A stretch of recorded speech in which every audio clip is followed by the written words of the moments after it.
Hello there everybody. Today I've come to location X in Suffolk. Now, we investigated here on our last series and the episode's available for you to watch. I'll put a link in the description for that.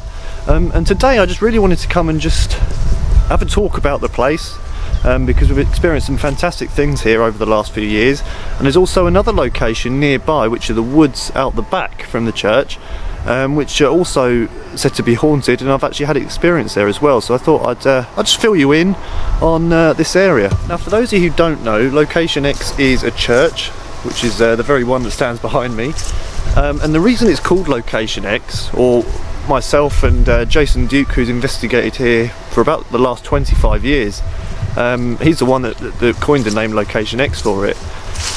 Back in I believe it was the 1970s, this church was abandoned and it was all overgrown, but there was a lot of occult practices that came. I believe he said there was an occult group from Colchester that came and did some pretty disturbing things here. They dug up some of the graves in the graveyard and used human remains in their rituals, which is why there's a lot of sort of mismatched graves lying about. They smashed the window to break into the church, which is now why it's bricked up, and they did some pretty dark stuff here. And since then the church has been rejuvenated. I believe it's owned by the Church's Conservation Trust, and they're doing a fantastic job in sort of bringing the church back to life. But because of the events that happened here, it's obviously, try and keep it a little bit on the down low. And since the church was kind of reopened again and it began getting used, there was a number of paranormal investigations that were performed here by groups that really didn't show the church any respect. There's a lot of vandalism, and so Jason, who was one of the prominent investigators here sort of in the late 90s, early 2000s, he coined the name Location X really to just protect the place, because obviously if you put sites online, people are going to go and visit them, and especially if it's related to paranormal, you'll get people wanting to come and investigate, which is absolutely fine. I do the same. I've got no issue with it. But because of the track record with this place, he thought it was best just to name it Location X and not give away its location, just to kind of protect it. Obviously there'd been people doing dodgy stuff here in the past, and he just thought it would be best to name it Location X. And that's what I'll continue to refer to this place as. Now, I first came here probably back in 2017, where I just investigated the churchyard, and we performed a few investigations here back then. I must admit, Jason said that the churchyard was pretty active. I'll be honest, I've never had anything much happen in the churchyard itself. However, there was one time I did walk through the churchyard. This was probably 10 o'clock at night, and there was what sounded like something getting thrown inside the church. It sounded like something metallic that had just been lobbed across the room. The church was all locked up, so obviously couldn't go in and inspect what had caused that sound. But that was the first real time I thought, hang on, there's really something to this place. And we subsequently performed a few investigations inside and had some really, really bizarre things happen. Now, among other things, as you get with a lot of haunted sites, you'll get the sound of movement, strange shuffling sounds, noises, footsteps. All of that occurs inside. And you could obviously say that it's because it's an old church and it's just natural sounds. However, having been in there, I don't put it down to that. I think there is definitely something odd occurring in there. Now, one of the first times I actually went inside the church, it may well have been the first time, myself, Jason and Richard, another friend of ours, spent the evening in there, and one of the most bizarre things was hearing the sound of like a clicking sound. Can you whisper again? What was that? It sounded like a whisper, and also there was like a clicking sound that was really quite clear. No. Almost, literally, what? Just heard it behind my head. What was that? That's what I heard. Can you do that again? There. The thing that really fascinated me with that was that we could pinpoint where it was coming from. It was appearing literally mid-air. Like it'd be right behind your shoulder. It wasn't coming from a physical object. It wasn't like something was tapping on something. It was coming from, nowhere essentially, and it happened probably about 5-6 times. And you could say, right, that happened there, right in the middle of the chancel, or that was just behind my shoulder or that was in front of me. You knew where it came from because of how loud it was. I don't know, we've experienced a lot of other places what seems to be like a static snapping sound or a clicking or a popping sound in the atmosphere. It could be linked to that. I mean, it would make sense, like I say, we've experienced that kind of thing at a lot of other haunted sites, but it doesn't seem to have the same audible characteristics as that. So what that was, I don't know, and in subsequent investigations we've not experienced the same thing, so that was a bit of a mystery, albeit very interesting mystery. We also on our episode here, if you've seen that, you'll see the most exciting thing that happened there was the interaction we had with the EMF detectors.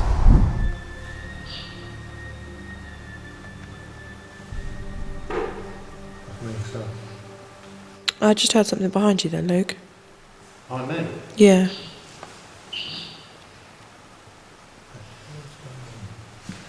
I think there's something in it, it's just moving about. That's why it's very authentic. If it is intelligence.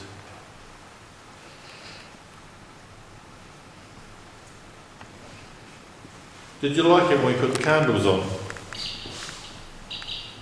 Would you like us to put them back on? That almost sounds like a Can yes, you? please. Huh? Can you alarm how many candles you want us to put on? 1, That's 8 again, that's going to be fun. 2, 3. You want 3 back on? What did I say at the start? 3? Yep, 3. Put them on then, Luke. Earlier on in the night, we decided to light some candles, and seeing as we were in a church, I suggested lighting 3 to represent the Holy Trinity, and for some reason, this seemed to be what the Spirit wanted. Is that how many does that mean there's 3 spirits? Are there 3 of you here? Oh, yes, there is. It's cold, isn't it? I don't know if I keep putting them. 3 of you, are you to do with the church?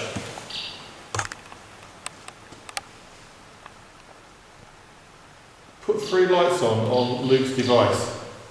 Put 3 lights on, come on. We're going to bring energy around here, around the green light. The amount of energy going through that, it's like it's trying to, but it can't work out how to do it.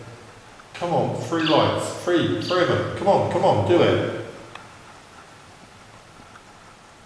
Okay, do 2 then. Do you know how to light that one up? 1 bit for yes, 2 for no? No. Yes. Come on, put that one on as well. Come on, you can do that. Might take a little bit of time for you to work it out, but It's the same principle, you're just going to put your energy onto it. I don't think it knows how with that one. See, I've used this Frequencies as yeah, well. Yeah. for 20 years. Is there such a thing as drawing energy from candles? Yeah, because they create heat. Yeah, energy, a light heat energy. Yeah, but then are they not? Could the same be said? Could they be using that energy? That's what I'm saying. Yeah, Okay, so using it from the candle. does it Yeah. make no sense that that would be? No, that's what I'm saying. I'm saying, are they using the energy from the heat? thermal and light energy, so...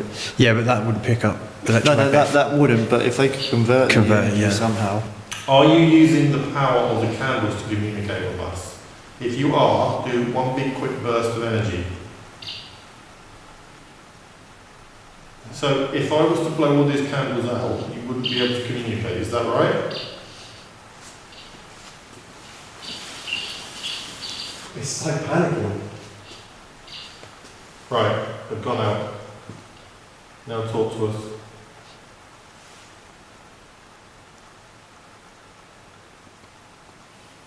Talk to us. So I think it's right. I think we're right about using the candles as energy from the heat. Did you hear as Jason was blowing it out? It was like- no, like Yeah. That's sort of like It was a panic. Can you talk to us now? Can you communicate? Or are you struggling? We can't answer. Just a little bit of noise and we'll have the candles back on. feel really bad. Yeah, they're ignoring their light. Maybe they're scared of the dark. Can you talk now? That's amazing. Thank you so much for that. Are there 3 of you here? Yes. Are you to do with the church? Are you doing something else? Were you here before the church?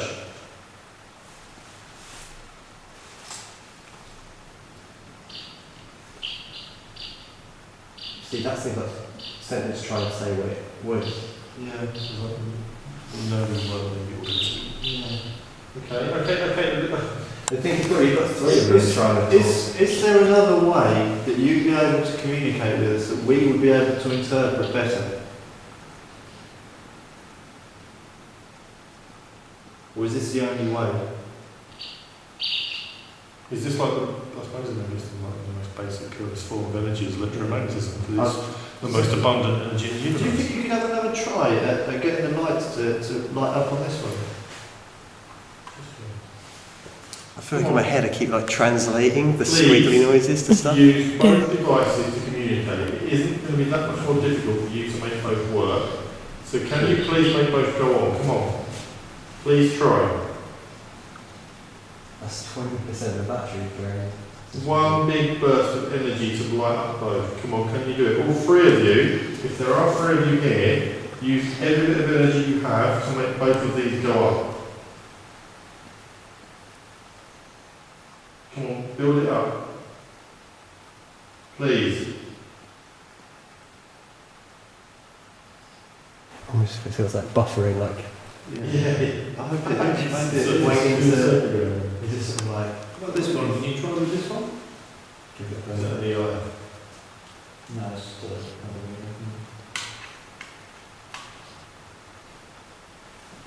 Is this one good?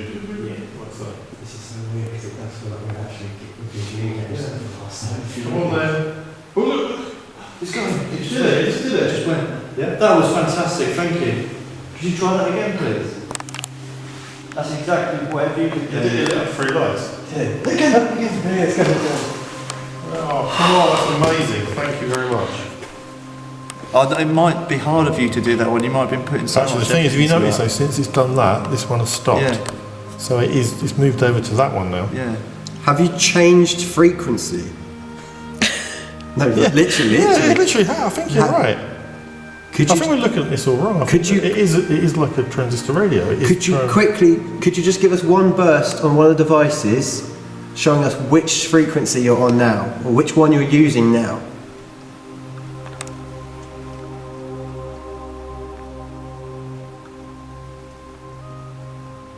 I think it might just have used all the energy. That might have been it. Are you still here?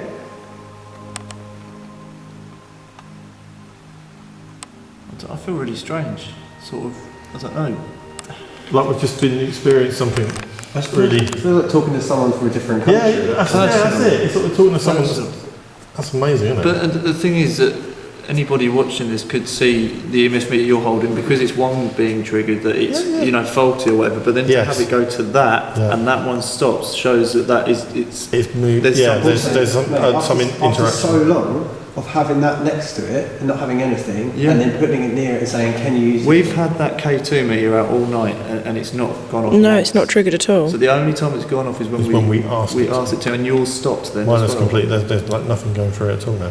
No, I don't want to sound kind of a bit weird, but I thought that was quite emotional, really. That interaction, it's like it was very personal.